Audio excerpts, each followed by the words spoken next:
All right, good afternoon, everyone, and thank you so much for joining us today for ACA Reporting 2021 Key Updates and Tips. I'm Jackie Petroselli, the Marketing Specialist here at MP.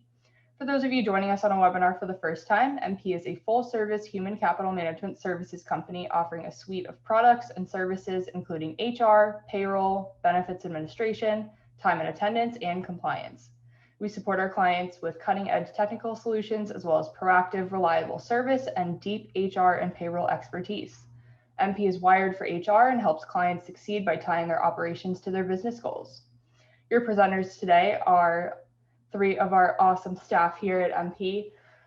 First up, we have our VP of Client and HR Services, Paul Corellis.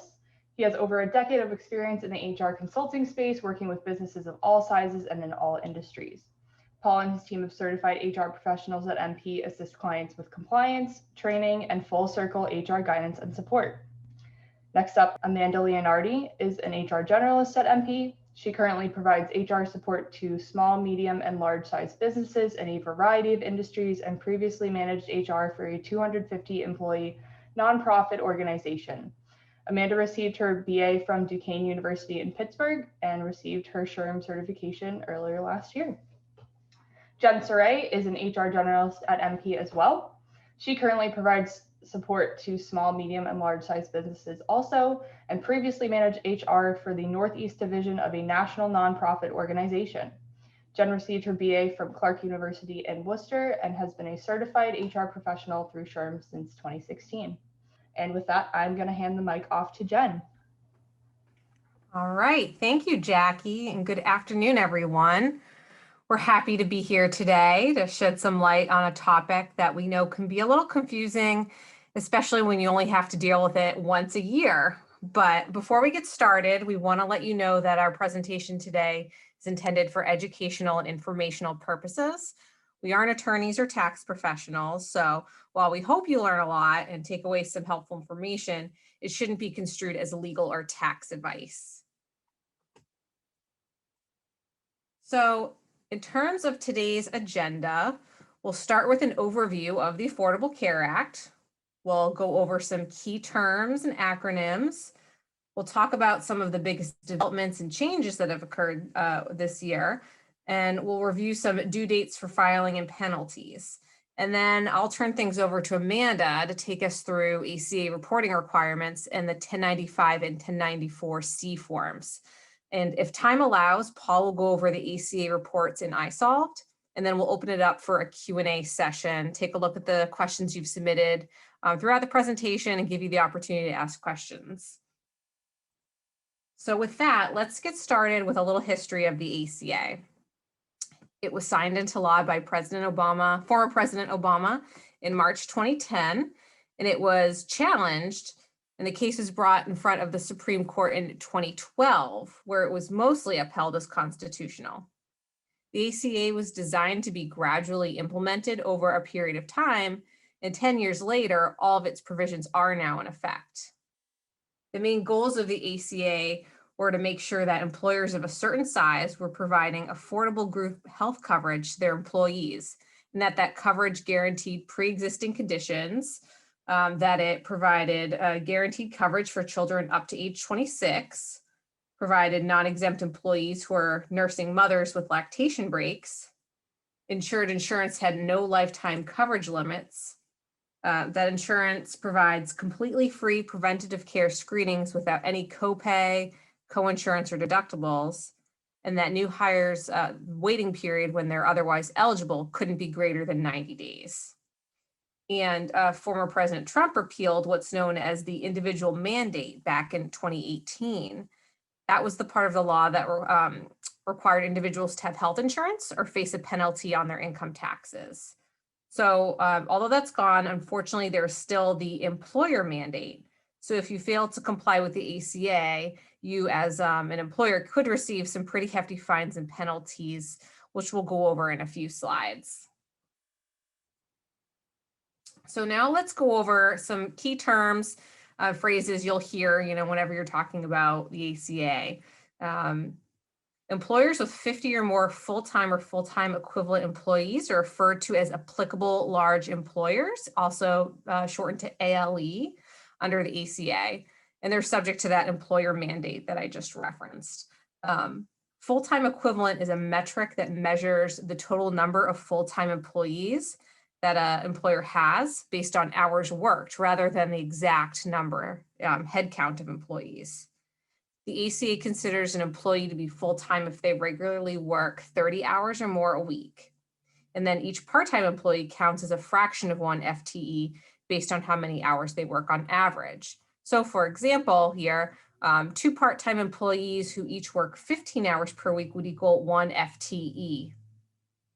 And then we also sometimes hear the phrase variable hour employee, and that refers to a worker who you can't reasonably determine what their schedule will be like and whether the hours that they're working will fall above or below 30 hours per week.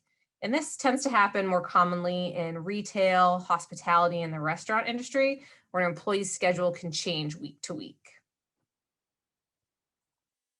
And a couple more terms here. Measurement period, also known as the look back period, is the period of time that you use to determine whether or not a worker qualifies as full-time and whether they should be offered insurance. Most employers use a 12-month measurement period, but it can be anywhere between 3 months and 12 months. Once your measurement period is complete and you've determined that an employee is eligible, they need to continue to be eligible for an equivalent amount of time, which is known as the stability period. If an employee does work sufficient hours to be considered an FTE during the measurement period, in this example, 12 months, then they should be eligible for that insurance for a full 12-month stability period afterwards. The administrative period is the amount of time that you're given to calculate those hours, have an open enrollment meeting, and get employees signed up for your health plan. And the administrative period must begin right after the end of the look back measurement period, and it can't exceed 90 days.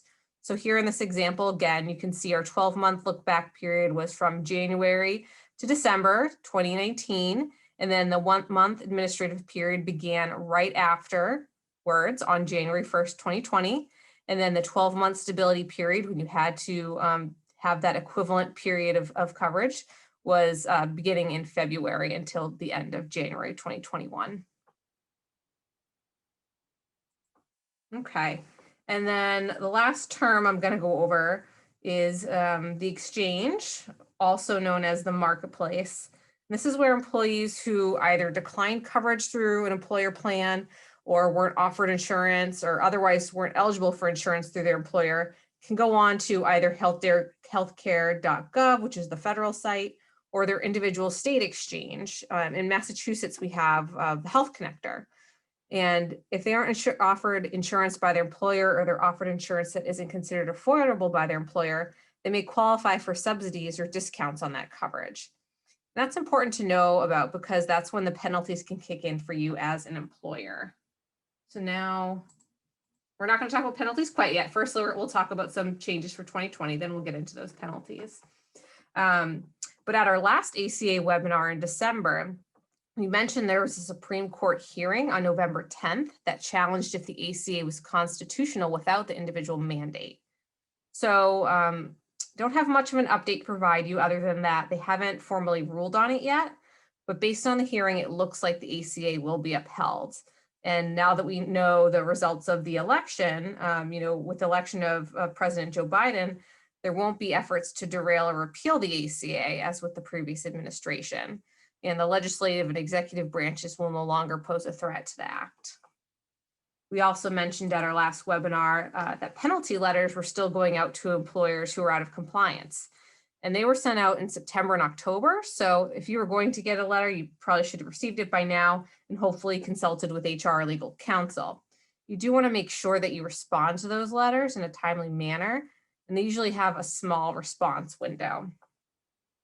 2021 marketplace rates are relatively stable with some variance depending on the level of coverage offered and the state where the coverage is being offered. And then we talked a little bit about ICHRAs last time. ICHRAs, or otherwise known as ICHRAs, are on an alternative to offering a group health plan where you can instead put money into an HRA account for your employees that they can use to obtain their own individual health insurance plans. This provides some nice flexibility for employees as long as the plans are designed the right way and they're in compliance with the ACA. There were some new codes added specifically for these plans that Amanda will show you when she goes over those ACA forms. There haven't been any changes made to the reporting requirements, and Amanda will go through what those requirements are before getting into the 1095 and 1094C forms. And I know we showed you this chart at our last webinar, but just to show you again, it remains unchanged, but some of the due dates for filing were pushed back. The 1095C was originally due on January 31st, but now you have until March 2nd. And the due date for the 1094C hasn't changed. You have until March 1st. Unless you're filing electronically, you'll actually have until March 31st. So I'd suggest getting this off your plate sooner rather than later, while all the information is fresh in your mind after this webinar. Okay, so now let's go over some of those penalty scenarios. The first is what is called a non-offer penalty. This is when an employer doesn't offer insurance to all employees who are eligible, and at least one of those eligible employees goes on to healthcare.gov or goes on to their local health connector and signs up for and receives subsidized coverage. And the penalty is $2,570 per FTE minus the first 30 FTEs. So this penalty isn't based on the number of employees who get insurance through the marketplace, it's based on your FTE count. So for example, if you have a company with 100 FTEs and one employee wasn't offered insurance and went and got covered on the marketplace, the penalty would be calculated by first deducting 30 FTEs from your total FTE count of 100. And then you'd have to pay $2,500 per FTE for 70 FTEs, which is pretty significant, coming in at nearly $180,000. The next kind of penalty you could face is called the affordability penalty. This happens when the lowest cost plan that you offer to your employees fails to meet the affordability standard. Amanda will be going over this standard in just a few slides. Although the base penalty is a little higher, starting at $3,860 per FTE, it's less devastating for that 100 FTE company, because you're only going to be penalized for the number of FTEs who don't receive an offer of affordable coverage and then go get subsidized coverage through the marketplace. So in this example, there were 4 FTEs across a 100 FTE company who weren't offered affordable coverage, with a total penalty of $15,440. So still not great, but definitely better than $180,000. There are also penalties for late filings of the ACA forms or not filing at all. The penalty for late filings is $270 per form, up to $3 million. And keep in mind that you need to file a 1095-C for each one of your full-time employees. So if you're late filing for all 100 of your FTEs, it could cost you $27,000. And if the government feels that you intentionally and maliciously avoided filing your ACA forms, they can fine you up to $530 per form without any cap whatsoever. So this could be really devastating for those larger employers. And we don't mean to scare you with these numbers. We just want to drive home the importance of making a good faith effort to complete and file these forms accurately and in a timely manner. Even if the forms are not 100% correct, as long as you're making that good faith effort and you try to get them completed correctly by the deadline, you can avoid some of these higher penalties. And with that, I'm going to turn things over to Amanda to go over ACA reporting requirements. All right. Thank you, Jen, and good afternoon, everyone. Hope everyone's doing well and just absolutely jazzed to spend your afternoon talking about IRS reporting requirements. Just how everyone wants to spend their time. I know I certainly do. So what we wanted to do with the remaining time today was get a little bit more down and dirty and really get granular with the reporting forms so that this ACA filing process is a bit more digestible for you all. So let's start out by talking about what even are the IRS reporting requirements. Applicable large employers are required to provide an annual statement to each full-time employee detailing the employer's health coverage offer. And this requirement also goes for employers that provide minimum essential coverage under a self-funded plan. So what forms do you use to accomplish this? You first use Form 1095C, which is called the Employer Provided Health Insurance Offering Coverage. And this is used for ALEs to satisfy this requirement. And if the ALE self-funds its plan or plans, the employer also uses Form 1095C to satisfy the additional requirement. And then employers providing the 1095C to employees and responsible individuals also must file copies with the IRS using a transmittal form, which is called Form 1094C. And we will take a deeper dive into those shortly. So what is the purpose of the employer reporting requirements? They are intended to help the IRS administer several provisions under the Affordable Care Act. And specifically, the IRS uses information reported by employers to determine first employees that are or are not eligible for subsidies if they purchase health insurance on the marketplace. And it also helps them detect ALEs that fail to offer affordable minimum value coverage to full-time employees and whether the employer may be subject to potential penalties. So before we dive in deep, I just wanted to go over a few definitions for terms that you'll hear and see as we go through the forms. And in order to avoid the employer shared responsibility provisions of the ACA, an employer needs to ensure they offer minimum essential coverage, coverage that provides minimum value, and coverage that is affordable. So what on earth does that even mean? The first is minimum essential coverage. And this is the type of coverage an individual previously needed to have to meet the individual responsibility requirement under the ACA that Jen mentioned previously. But as we know, that no longer is in place. However, keep in mind certain states still require this, so employees need to still meet this individual requirement in the corresponding state if applicable. But keep in mind that that's just on the individual level. The employers still need to offer your employees full-time employees insurance. So what does this mean for employers now? It essentially just means that an employer-sponsored health plan, other than what they call accepted benefits, need to count as adequate coverage. So health plans that don't qualify as minimum essential coverage include coverage only for like vision or dental care, coverage for specific diseases or conditions, or plans that offer only, discounts on medical services. And most FSAs are not considered minimum essential coverage.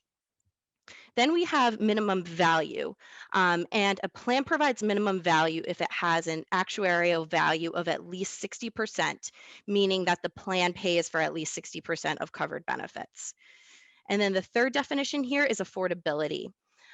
So affordability is simply based on the employee contribution requirement for employee-only coverage that the employee was offered.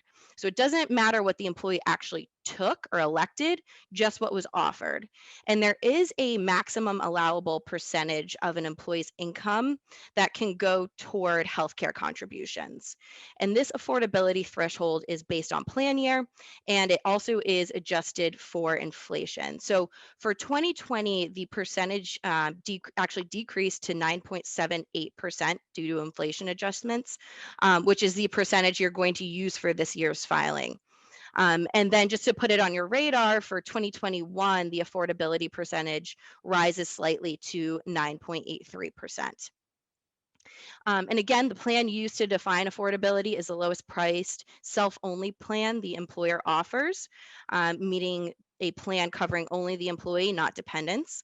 And this is true even if employees are enrolled in a plan that costs more or covers dependents. So as long as your employee-only plan meets the affordability requirements, you're in good shape. So how is this maximum determined? The IRS regulations allow the employer to define the employer's quote unquote income using any of 3 different safe harbor methods to determine affordability. So employers may use any one of the methods or use different methods for different classes of employees as long as the chosen method is applied uniformly to the class. And these safe harbor methods are what you see on your screen here. So the W-2 safe harbor, rate of pay safe harbor, and the federal poverty level safe harbor. So the W-2 safe harbor is a method for providing ACA affordability that involves the use of an employee's W-2 Box 1 gross income. And coverage is affordable if an employee's share of the premium does not exceed 9.78% of wages reported in Box 1 of the employee's 2020 W-2.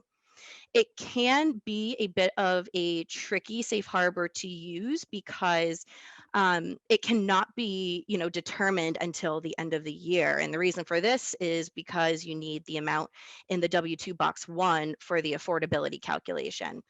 And in order to claim the W-2 safe harbor, you're going to use the following formula. So you're going to take the W-2 Box 1 wages and multiply that with by 9.78%.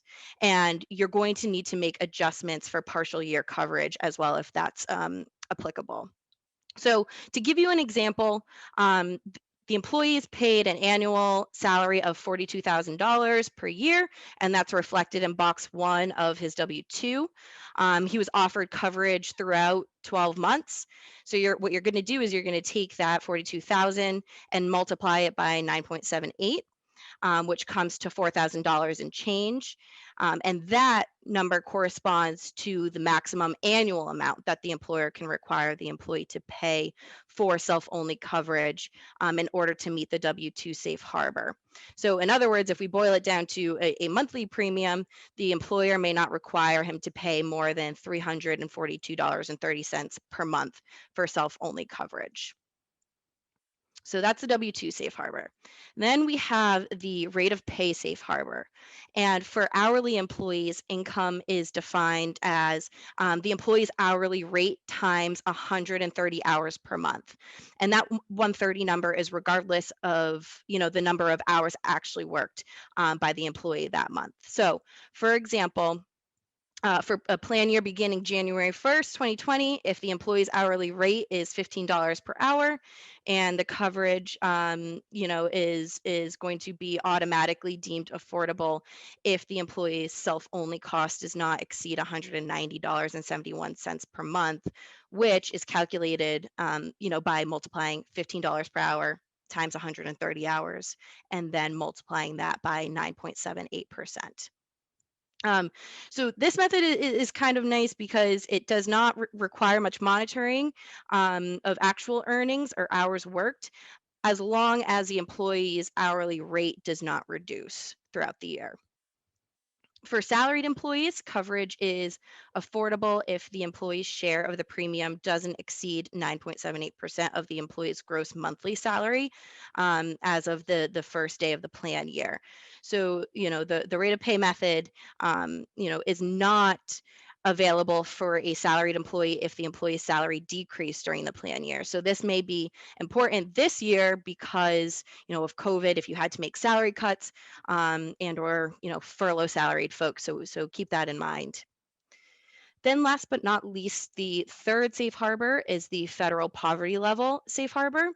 And this is based on employees' annual household income, which is a function of that employee's household size, and it also is adjusted on an annual basis. So for 2020, the federal poverty level is $12,760 for a household size of one. So in order to meet the FPL Safe Harbor, an employer must show that the full-time employees were offered self-only coverage that did not exceed the product of the FPL multiplied by that affordability rate, so 9.78%, and then divided by 12, which is equal to $103.99. If the employee contribution for self-only coverage meets or is below this amount, then the FPL Safe Harbor is met.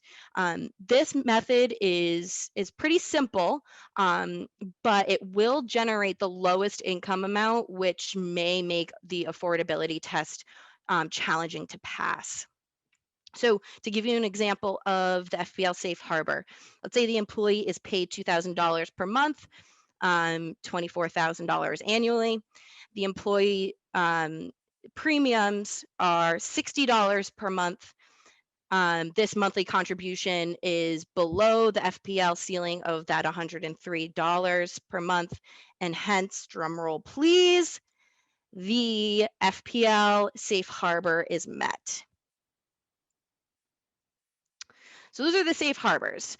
And now that we have that background information and background knowledge, let's jump into the forms here. So these forms look a lot scarier than they actually are. So we're going to break it down and try to simplify it for you. So we're going to rip the Band-Aid off and start with the most grueling form first, which is the Form 1095C. And this form, as we talked about earlier, is designed to collect information about ALEs and the group health coverage, if any, that they offer to their full-time employees. So employers provide this form, which is the employee statement, to employees, and also file copies with the IRS. So it's going both to employees and the IRS. So you're going to need to prepare and distribute 1095Cs to each person who was a full-time employee for any month in the calendar year to report whether health coverage was offered. And there are 3 parts to this form. So part 1 is the employee and ALE information. And this part houses the main information about you and your employee. So things like name, address, social, Fed ID, those types of things. Part 2 is the employee offer and coverage. So this space lets you describe the actual coverage, how much it cost, and the reasons for offering it or for not offering it. And part 3 is for covered individuals. And this section is for reporting details about those who are covered under a self-insured plan. So if you aren't self-insured, I'm sorry to break it to you, but you can go ahead and skip section 3. So big bummer there, I'm sure. All right, so part 1 of the form didn't really change from years past and is straightforward, so we're not going to look too closely at that. However, for part 2, we did get some changes this year because of those individual coverage HRAs that Jen talked about. So I just wanted to point those out for you, and you can see on your screen here, the new boxes highlighted in red. So the first one, employees' age on January 1st, only applies if you offered an individual coverage HRA. If you did, you are going to need to fill that out. Now this one is for all employers, and this plan start month box is also new. So everyone will need to fill that out with the 2-digit number associated with the plan start month. And then line 17 for zip code is also new, but that only again applies if the ALE offers an individual coverage HRA. So those were all the changes to part 2 of the form. Now, I'm not gonna lie to y'all, this form definitely gives me some heart palpitations when I look at it. But like I said earlier, it's really not as scary as it looks when you water it down. And part 2 on your screen here is really the meat and potatoes of the form. So let's look at these lines and determine what they mean. So line 14 goes over what was offered to the employee. Line 15 is about affordability and the employee's monthly share of the lowest cost self-only plan that provides minimum value. And then line 16 explains what the employee did with that offer. So not so bad when you look at it that way. Keep in mind that Forms 1094C and 1095C track information on a calendar year basis, regardless of an employer's fiscal year or health plan year. So this means that for employers with a non-calendar year plan, the information reported on the forms will cross plan years. So let's say your plan year begins June 1st. The information for January through May would reflect information from your previous plan year. So let's get a bit more granular and break these lines down further step by step. So we're going to start with line 14 or code series 1. And this line again provides information on the type of coverage offered and to whom. And 1 series codes are used to tell the IRS whether coverage was minimum essential, minimum value, affordable, and whether it was offered to the employee only or also to the employee's spouses and children. And line 14 must be completed for all employees receiving Form 1095C, so you can't leave this line blank. So a Series 1 code must be entered into line 14 to indicate the type of coverage offered or no coverage offered to the employee in the family. So you're going to enter a code for each month, or you could enter a code in the all 12 months box if the same code applies for the entire year.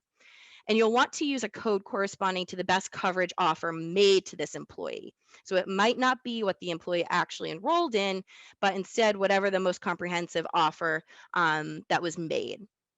So if an employee was offered family coverage but enrolled in the employee only coverage, the family coverage offer would still be reported. So again, you're going to enter a code in the box for every single month, and this is true even if an employee wasn't employed for every single month of the year. So on line 16, which we'll get to, there will be codes to tell the IRS if someone was not employed. So whatever code you choose means that the offer applied for every day of the calendar month. So if the coverage doesn't reflect every day of the month, there is no offer of coverage. There's again a corresponding code available for scenarios where coverage wasn't offered every day of the month because the employee was terminated or a similar situation like that. So again, this code will appear on line 16. So here are some of the codes used on line 14. And the codes on your screen haven't really changed too much from previous years. So for the sake of time today, I'm not going to read through all of them, but I did want to highlight a couple of popular codes. And keep in mind that these slides will be sent out after the webinar. So you'll receive a copy of this information. So there's no need to frantically write these down. So we'll get this information to you. But 1A and 1E are the most common codes on this screen. Code 1A indicates that a qualifying offer was made and it complied with the responsibilities of the employer mandate regarding minimum essential coverage, minimum value, and affordability for a dependent to enroll. And 1E communicates that minimum essential coverage and minimum value health coverage was offered to the employee, their dependents, and their spouse. And it's important to note the difference between codes 1A and 1E, which is that code 1E may indicate an offer of coverage was not considered affordable or was affordable under an applicable IRS safe harbor, excluding the federal poverty line safe harbor. So the FPL Safe Harbor applies to code 1A. Another popular code on your screen here is 1H, which is no offer of coverage.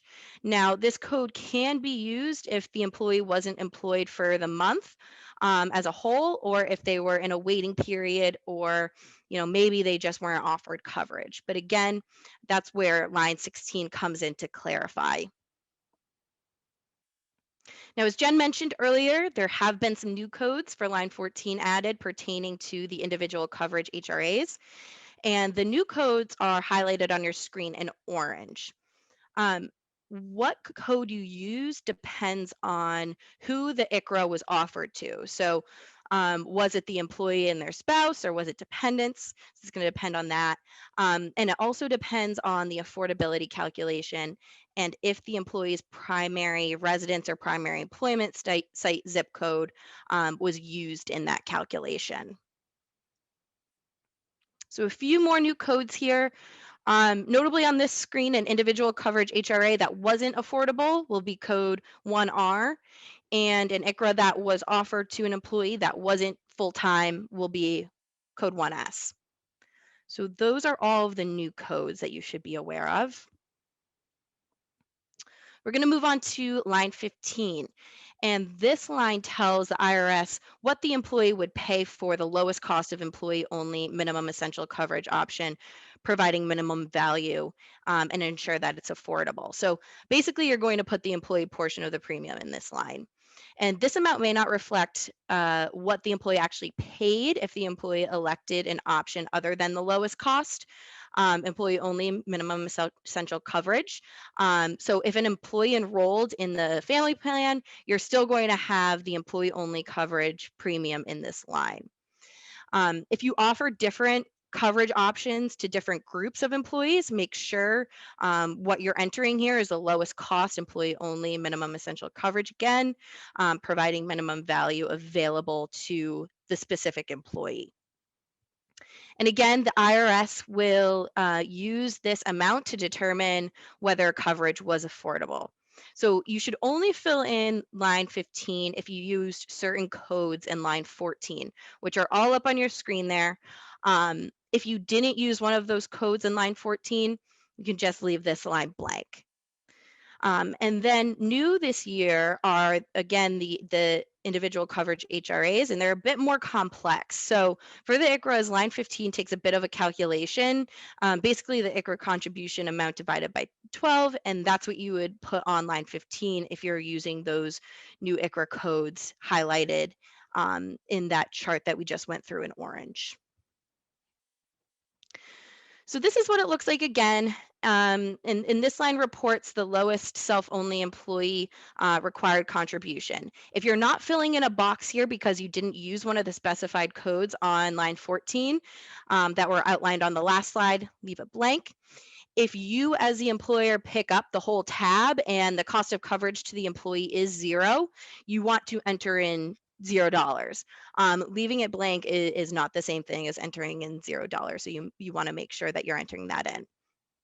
And then you're only going to use the all 12 months box if the cost was the exact same for all 12 months.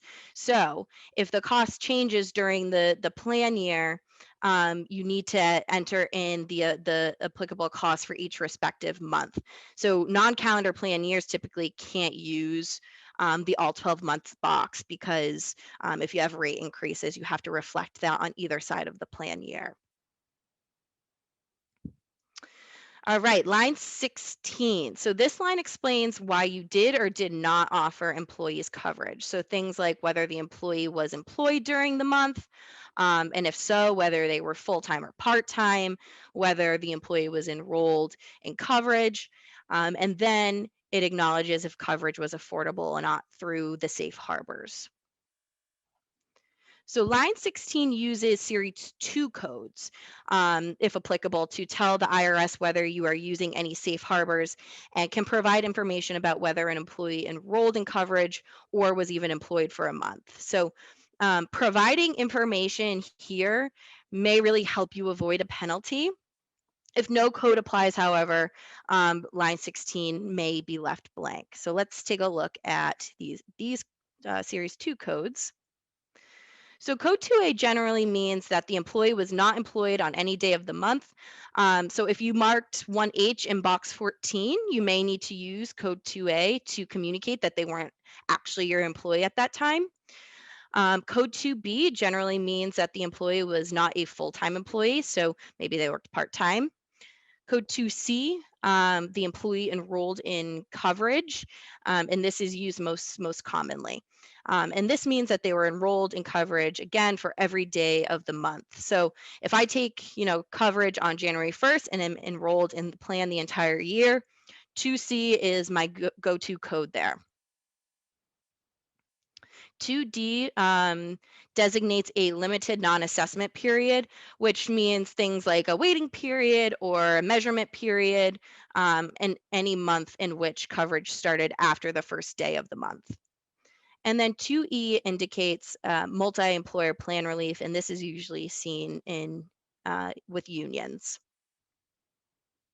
And then last but not least, these three codes, 2F, 2G, and 2H, are used when an employee waives coverage, and the code you use depends on which calculation you use to calculate affordability. So you're going to enter in 2F if you use the W-2 safe harbor, 2G if you use the federal poverty level safe harbor, and 2H if you used the rate of pay safe harbor. An important note here, code 2F, 2G, or 2H cannot be entered on line 16 for any month that you did not offer minimum essential coverage to at least 95% of your full-time employees and their dependents. So if the employee waived coverage and you didn't use any affordability safe harbor, then you can't use a code and it would be left blank. But as we mentioned earlier, a piece of advice is if a code does apply, don't leave line 16 blank so that you can defend yourself to avoid an assessment of penalty. All right, and last but not least, part 3 on the 1095-C. So like I mentioned earlier, you do need to fill out part 3 if you have a self-insured plan, but if you have a fully insured plan, you do not need to complete this. For those of you who have self-insured plans, you'll just want to check all months that the employee's spouse, or dependent was covered for at least one day of the month in this section. And then that wraps up the 1095-C. So now we have the 1094-C, which again is essentially just a cover sheet or summary for the 1095-C forms for when you send your 1095s to the IRS. And this form is comprised of 4 parts. So part 1 is an ALE member, and this is where you input the basic details about your business. So again, company name, address, Fed ID. Part 2 is the ALE member information, and this section summarizes the number of 1095-Cs you're filing for your team. Part 3 is ALE member information monthly, and this section says whether or not you provided minimum essential coverage each month. And part 4 is other ALE member of aggregated ALE group. And this section is only necessary if you are a member of a group of aggregated companies. If not, you can skip over this. So I'm not going to go in, as in depth on this form, but I did want to point out a few items. So in line 18 of part 1, you'll put down the total number of forms 1095-C that you're submitting with this transmittal. And part 2 here asks for information about the ALE itself. And again, it asks about the total number of 1095-C forms that you're filing on behalf of the ALE. So if you're just reporting one 1094-C, the numbers on line 18 and 20 should match. So here's part 3 of the form 1094-C. And column A that's highlighted on your screen here is a common source of IRS penalty letters. And this column is essentially asking if the ALE offered essential coverage to at least 95% of its full-time employees. And then you mark yes or no.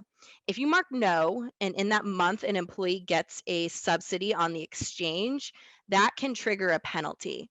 And sometimes depending on what software you use or what method you're using to file these forms, no can be accidentally marked off. So you definitely really want to take a thorough check through this information on your 1094-C before filing it with the IRS.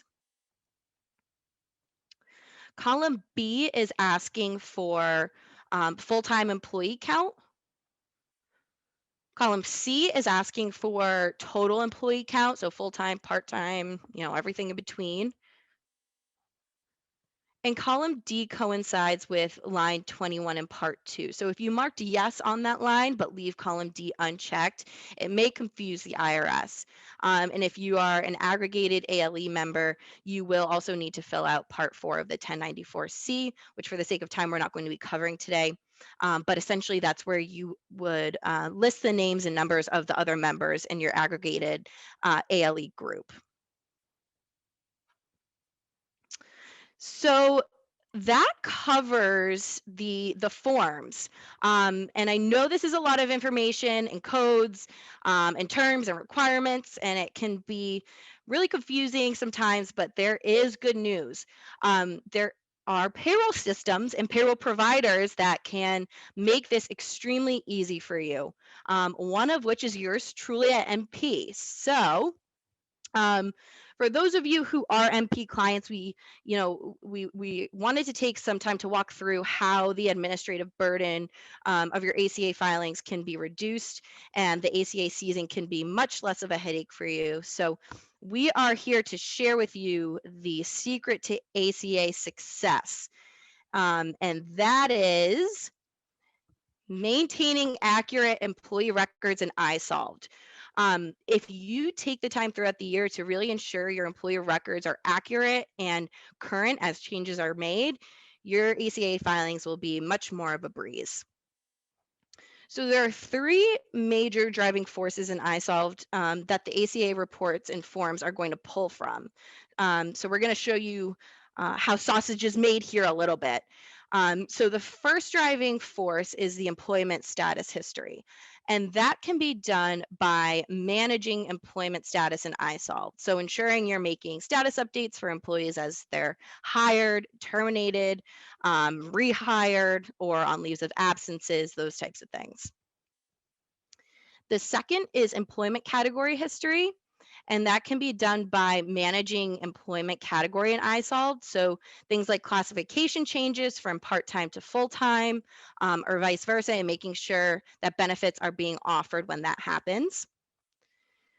And then the third is medical plan history, and that can be done by managing your medical plans in iSolved.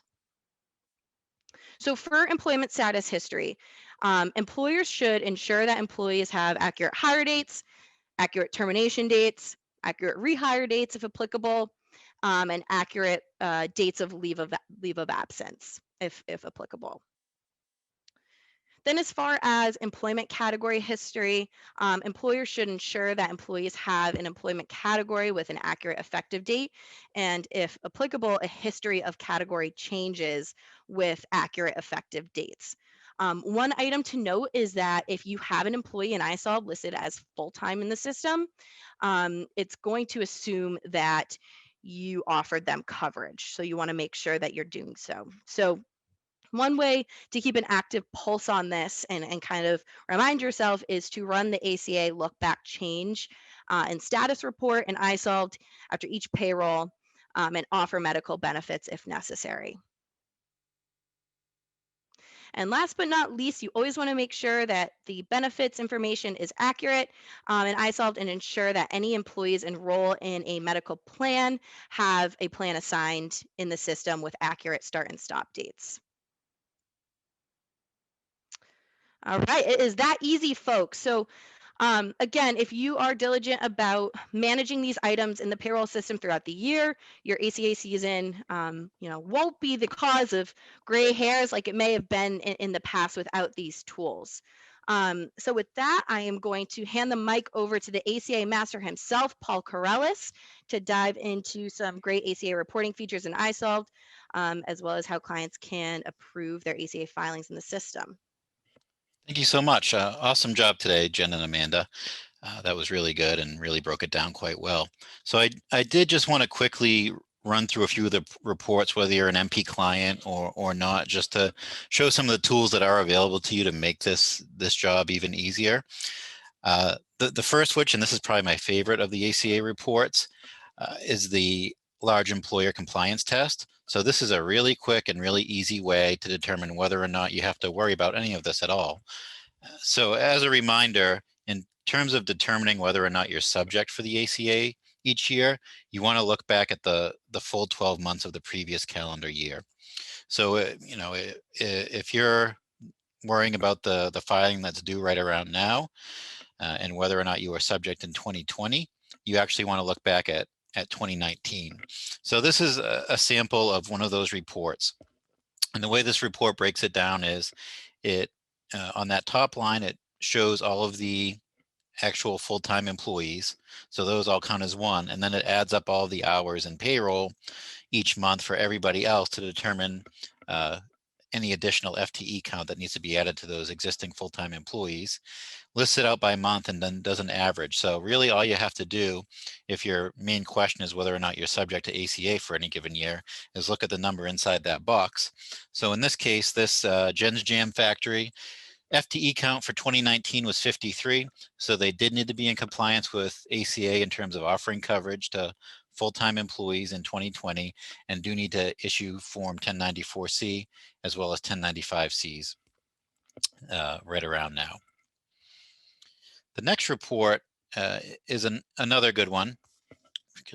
Thank you. Can we actually go to the next one? Thanks. This is not the right one. We'll skip that one for now. So this is the other. It's a affordability tool.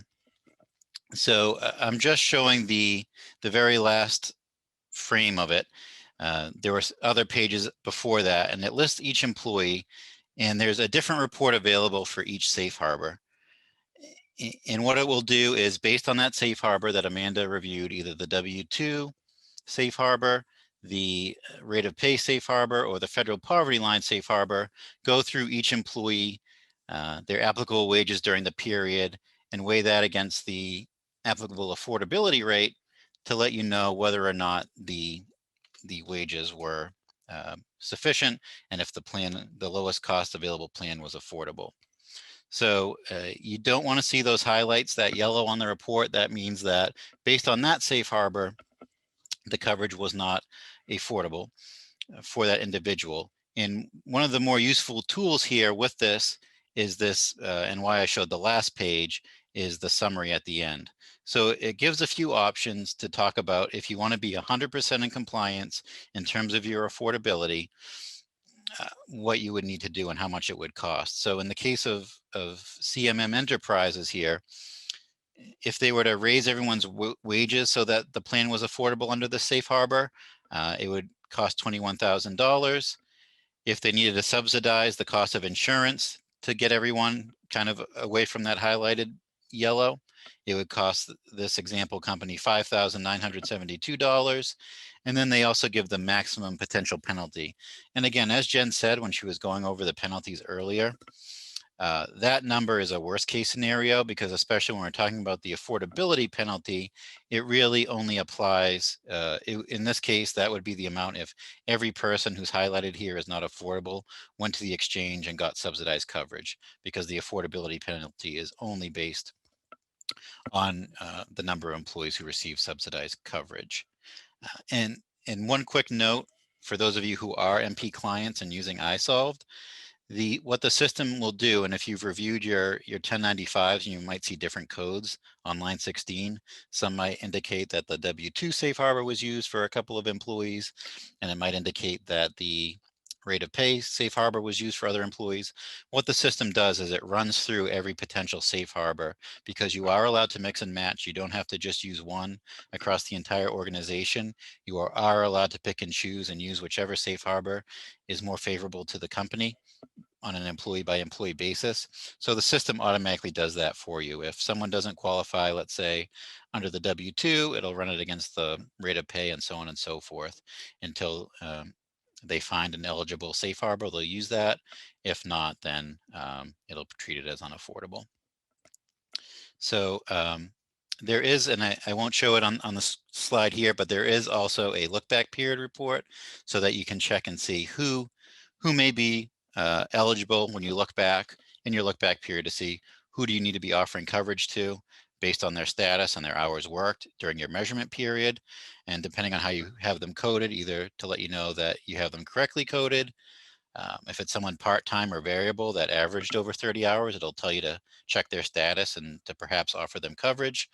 Or if it's someone that you have listed as full-time, but their hours fell below that 30-hour threshold, which we'll probably see a lot with a lot of businesses when they look back at 2020, if they had people furloughed or reductions in staff or reductions in hours, there'll probably be a lot of people who, when you look back at 2020, may have fallen below that 30-hour threshold. So there could be some changes in ACA, especially for the filing next year.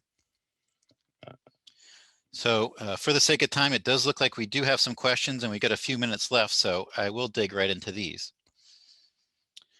Got one question here. Have the IRS forms for penalty letters for 26 and 2017 all gone out? It's tough to say, especially they were intending to have them go out over the summer last year. There were some delays of that because of closures at the IRS, pandemic related. They did pick those back up. I believe it was in September. So from our understanding, they did send them out during the fall of last year. That isn't to say they might not recheck or rerun some numbers and send them out. It's important to note penalty letters might not be the best term for it. So if you get a letter, it'll be called a 226J letter. It does look like a penalty notice. It does kind of look like a bill. It has some numbers on it, but it's really important. As Jen said, you read it over, you do want to respond and respond quickly, because generally speaking, those letters will have a 30-day window to respond, which isn't a lot of time, especially if you're having to go and look back 4 or 5 years in this case to look at payroll data or insurance information. So it can be tricky, but there have been a handful of times where I've helped businesses with their 226J letters, and every time we've been able to fight those, and each time has been successful, because sometimes they don't always have the complete picture. They might not have all the applicable data, or there might be safe harbors that they haven't considered. So you will oftentimes, if you get one of these letters, there will be a kind of an assessed amount, and it's really just, frankly, a guess on their part about, based on the data that they do have, what you might owe in penalties. But oftentimes that isn't necessarily calculated accurately. So it is important. They do give you, I believe, give you the option, if you want, to just send in a payment for that assessed amount. And certainly do what legal counsel says, but in most cases, you're going to want to check the numbers and perhaps write a response to try to get that reduced, if not completely eliminated. Okay, question about the W-2 safe harbor and how it applies if someone didn't work the full year. So another important thing to note, whether it be the application of affordability or penalties, if you should unfortunately have to pay any, everything ACA related is prorated by month. So whether it's a penalty or application of affordability, everything is kind of on a month-to-month basis. So the numbers that we go through and that Jen reviewed when it came to penalty amounts, those are if you were in violation for all 12 months. If it was a case where the coverage, let's say you switched plans and all of a sudden your plan went from affordable to not affordable for someone, or vice versa, you wouldn't be penalized that full amount for the year. It'd only be prorated to the months where you were in violation.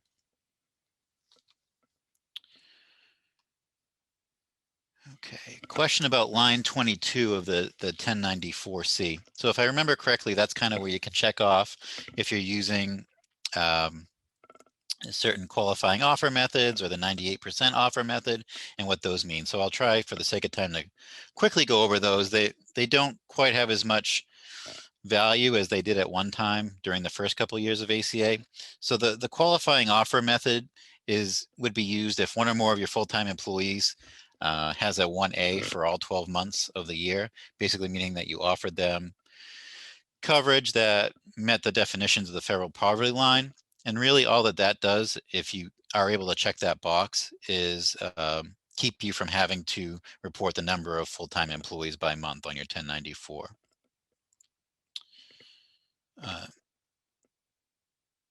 And then there's the 98% offer method. And that one would be if you offered minimum value and affordable coverage to at least 98% of employees that you issue the 1095-C to. excuse me, that I misspoke. That it's the one that allows you to not have to report the number of full-time employees per month. The qualifying offer method allows you to skip line 15 for anyone who had a 1A. So as you'll see, if you had a 1A on anybody, you'll generally see that the cost line is blank. If you have the qualifying offer method checked and a 1A for someone for all 12 months, you'll see that you're allowed to keep the contribution amount blank because it's presumed that it was below the federal poverty line cost.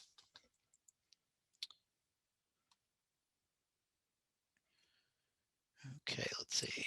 We got time for one or two more. Do we have to report on employees working less than 30 hours per week? That can be a tricky question. As a rule, no. But again, what you want to do is look back and consider what your look back period is. So if you're using kind of the standard 12-month look back and an employee worked more than 30 hours during those previous 12 months, they're then in a stability period where even if they dip below that, they should be offered coverage and they should receive a 1095-C at the end of the year. Let's see.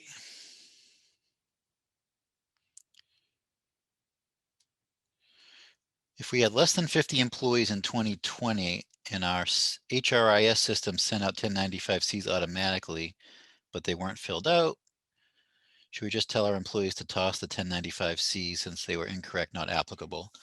Yeah, if you'll want to make sure that the system didn't file those with the IRS, but if you were indeed not subject, that's important. But again, as I said when we looked at the large employer test, when it comes to the filing for right now, you actually want to look at your FTE count for 2019.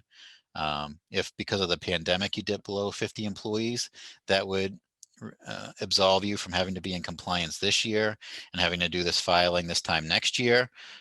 So you really want to look at your employee count from 2019 to realize whether or not you are actually subject. So I do see that we've gone a couple minutes over. So with that, I will hand things over to Jackie. Thank you so much, everybody. Awesome. Thank you so much, Paul, Jen, and Amanda for presenting today. If you have any further questions, please send them to marketing@mp-hr.com. And we hope you stay healthy and have a great day. See you next week.